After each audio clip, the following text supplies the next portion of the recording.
फिलिस्तीन के हक में एक और अच्छी खबर और इसराइल को कहीं ना कहीं एक बड़ा झटका।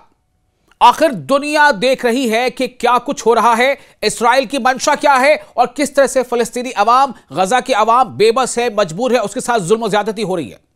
दोस्तों, आपका मेजबान मैं हूं विशाल, आप देख रहे हैं न्यूज़ 18 का सोशल मीडिया प्लेटफॉर्म। इस वक्त एक बड़ी खबर आपको देने जा रहे हैं। अक़वाम मुत्तहिदा यानी यूनाइटेड नेशंस में दो अहम करारदादें मंजूर हुई हैं और ये दो अहम करारदादें क्या हैं? फिलिस्तीन और मकबूजा गोलान पर, गोलान हाइट्स जिसे कहा जाता है, उस पर काबिज इस्राएली कब्जा खत्म करने का मुतालबा किया गया है।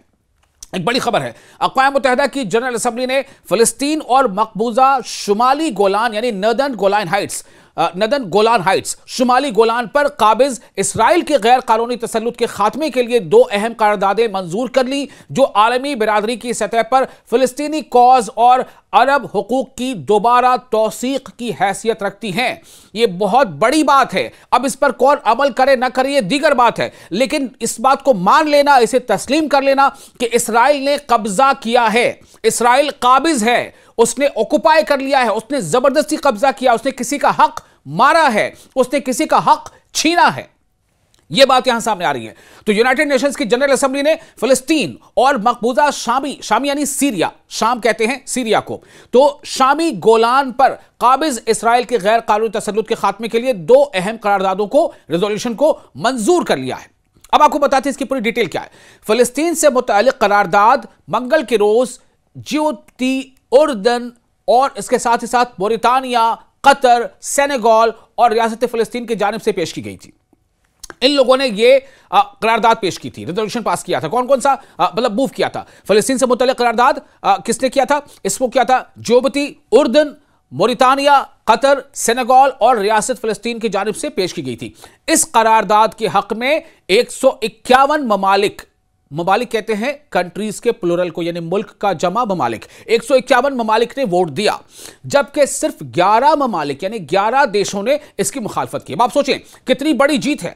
यह एक मोरल विक्ट्री है, यह मोरल विक्ट्री है फिलिस्तीनियों की। इसका मतलब यह है कि दुनिया जानती है, दुनिया में रहने वाले लोग जानते हैं कि चूंकि फिलिस्तीन के साथ लगातार जुल्म हो रहा है, बर्बरियत हो रही है, इसलिए हर ज्यादातर मुल्कों में जो आम लोग हैं, जो कॉमन मैन है, वो सड़कों पर आ गए। उन्होंने अपनी हुकूमतों पर दबाव बनाया। इसका नतीजा यह है कि हुकूमतों ने इस तरह का फैसला दिया है। फिलिस्तीन से मुतल्लिक करारदाद जो रेजोल्यूशन था, उसे जिबूती, उर्दन, मोरितानिया, कतर, सेनेगल और रियासत फिलिस्तीन की जानिब से पेश किया गया था। और इस करारदाद, इस रेजोल्यूशन के हक में, इसके पक्ष में 151 ममालिक ने वोट दिया। अब आप सोचें, जो मुल्क होते हैं, जो देश होता है, वो देश क्या है? देश दरअसल नागरिकों से ही तो चलता है ना। तो इसका मतलब क्या है कि 151 मुल्कों, 151 देशों के लोग भी ये जान रहे हैं कि फिलिस्तीन के साथ जुल्म हो रहा है और जालिम कौन है? इसराइल। ये उनके इस वोट से पता चलता है।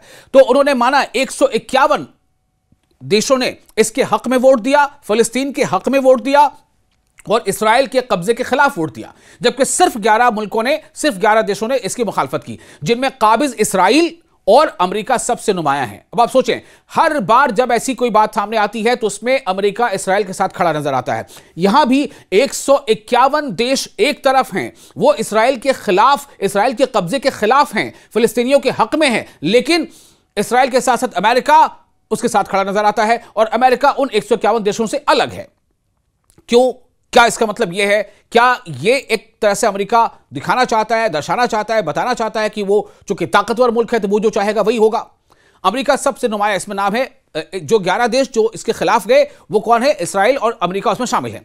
अब आपको आगे बताते हैं, इन दोनों ने दरअसल इसमें हिस्सा ही नहीं लिया, यानी ऐसा नहीं है कि उसके खिलाफ वोट की। तो अब पूरी बातों को बता रहे हैं कि जो इस करारदाद के हक में, यानी कि जो फिलिस्तीन पर कब्जा है, उस इसराइली कब्जे को, फिलिस्तीन पर इसराइली कब्जे को खत्म किया जाए, उसे कब्जा माना गया, उसको हटाने की कोशिश की गई, उसको हटाने के हक में रेजोल्यूशन पास कराया गया। इस करारदाद के हक में 151 ममालिक ने वोट दिया, जबकि सिर्फ 11 ममालिक ने इसकी मुखालफत की, जिनमें काबिज इसराइल और अमेरिका सबसे नुमाया हैं।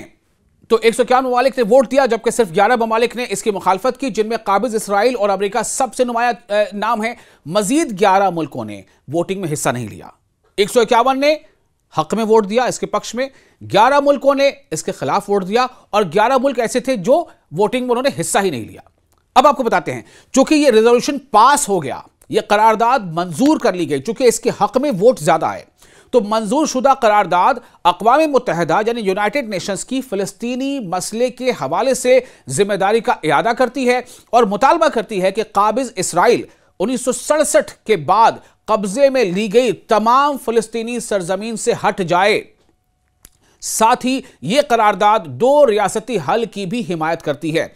इसी दो रियासती हल की तरफ अभी हाल ही में पॉप लियो ने भी यह कहा था कि दो रियासती हल ही एक वाहिद रास्ता है मुकम्मल अमन शांति का। अब आपको बता दें कि जनरल असेंबली, यूनाइटेड नेशंस की जो जनरल असेंबली है, उसने दूसरी करारदाद भी मंजूर की जो मिस्र ने पेश की थी। किसने पेश की थी? मिस्र यानी इजिप्ट ने। यह करारदाद काबिज इसराइल से मुतालबा करती है कि वो शामी गोलान की मुकम्मल तौर पर गैर कानूनी और नाजायज कब्जा शुदा सरजमीन से पीछे हट जाए। शामी यानी सीरिया के गोलान हाइट्स पर जो इसराइल का कब्जा है, इस करारदाद में यह बात सामने आ गई कि जो ज्यादातर मुल्क वो चाहते हैं कि इसराइल उस कब्जे को भी छोड़ दे और पीछे हट जाए और गोलान के इंजमाम के बैनुल अक़वामी कानून की सरी खिलाफ वर्जी करार देती है इस करारदाद में। अब इस रेजोल्यूशन के हक में कितने वोट पड़े, मुखालफत पे कितने पड़े, ये आपको बताता हूं। ये जो रेजोल्यूशन था जिसमें सीरिया के गोलान हाइट्स पर इसराइली कब्जे को कब्जा मानते हुए उसे वहां से हटने के हक में जो वोटिंग हुई है वो हुई है 123 मुल्कों ने, जी हां 123 मुल्कों ने यह माना कि सीरिया के गोलान पर इसराइल का कब्जा है जो गैर कानूनी है और इसराइल को पीछे हटना चाहिए। जबकि 7 मुल्कों ने इसकी मुखालफत की। मुखालफत यानी विरोध करने वाले मुल्क कितने हैं, देश कितने हैं? सिर्फ 7। और इसके पक्ष में कितने हैं? 123 मुल्क। दुनिया के 123 मुल्क इसके पक्ष में हैं कि इसराइल का कब्जा गैर कानूनी है और इसराइल को अपना कब्जा खत्म कर लेना चाहिए। इसराइल को सीरिया के गोलान से पीछे हट जाना चाहिए।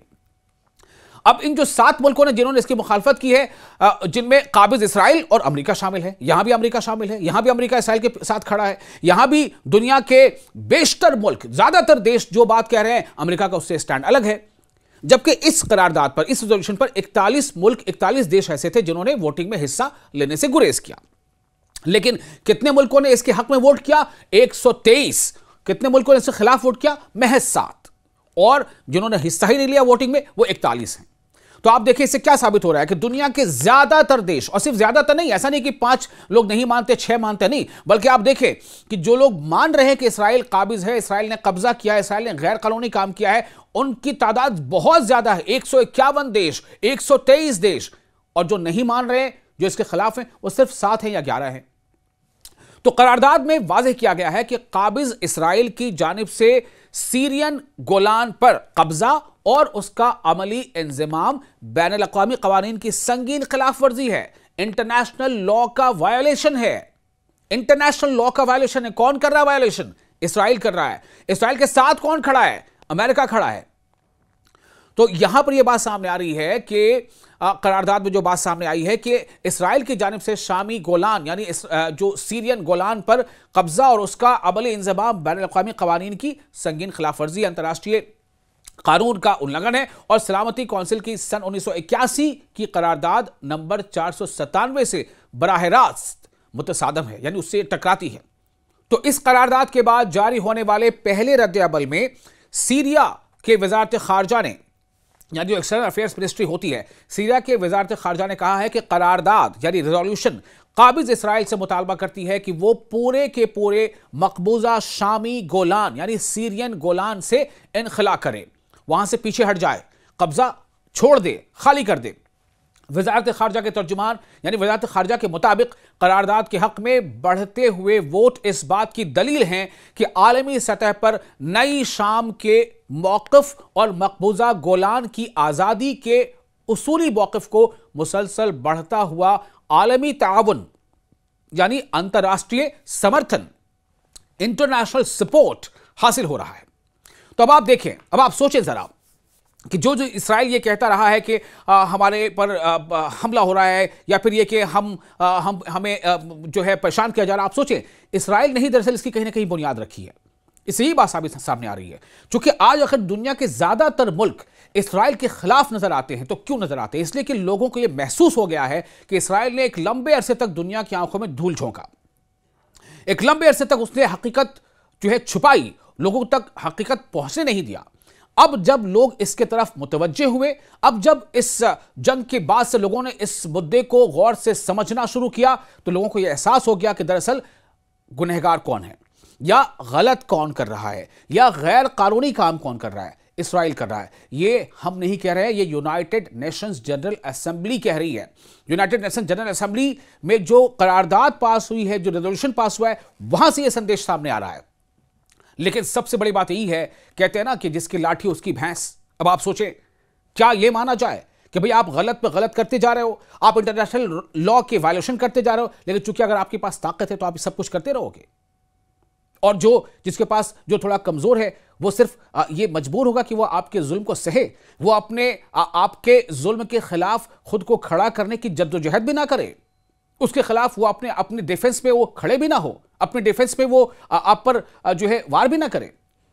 तो लगातार इस्राएल की ऐसी हरकतों को साथ किसका मिल रहा है? अमेरिका का। आपने देखा कि 151 मुल्क जहां फलस्तीन पर कब्जे के खिलाफ हैं, इस्राएल के खिलाफ हैं, लेकिन वहां पर इस्राएल के साथ खड़ा कौन है? अमेरिका। आपने देखा कि 123 मुल्क जहां सीरिया के गोलान पर इस्राएली गैर कानूनी कब्जे के खिलाफ हैं, वहां इस्राएल के साथ कौन खड़ा है? अमेरिका। अब आप समझे कि दरअसल हो क्या रहा है। दुनिया को डेमोक्रेसी, जमहूरियत, इंसाफ की बातें बताने वाला दरअसल वो इंसाफ के साथ है या नहीं, यह आप खुद तय करें। आप देख रहे थे न्यूज़ 18 का सोशल मीडिया प्लेटफॉर्म। मैं हूं आपका मेजबान विशाल। आपको ये वीडियो कैसा लगा? अपने तासुरात, अपने रिएक्शंस आप हमें कमेंट बॉक्स में शेयर कर सकते हैं।